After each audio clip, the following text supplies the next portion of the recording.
جب حضرت تھانوی رحمۃ اللہ علیہ ہماری بہاولپور اسٹیٹ میں تشریف لائے، اس وقت سر صادق محمد خان عباسی کا دور اقتدار تھا۔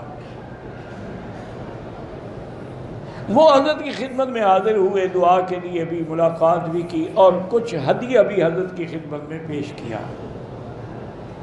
صاف بات ہے کہ ایک نواب جو دے رہا ہے وہ کوئی 5-10 روپے تو نہیں ہوں گے نا۔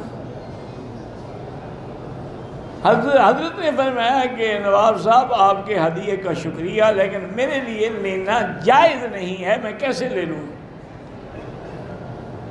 میں کہا حضرت یہ تو ہدیہ ہے، کوئی زکوٰۃ یا صدقہ تو خیرات نہیں، اور پھر یہ ہدیہ میں نے آپ کو اپنی ذاتی زمین کی آمدنی کے حلال پیسوں سے دیا ہے، ریاست کے خزانے سے نہیں دیا۔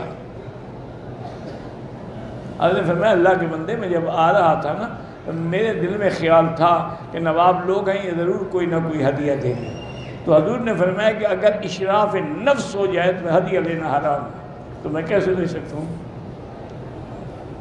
تو نواب صاحب بھی سمجھدار تھے، تو انہوں نے بھی چپ کر کے واپس لے لیا۔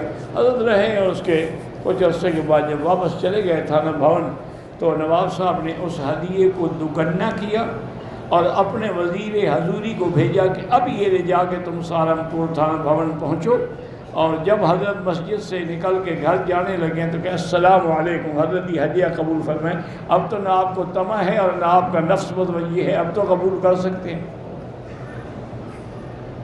تو حضرت تھانوی سمجھ گئے کہ نواب صاحب نے بھیجا ہے، تو آپ نے قبول فرما لیا۔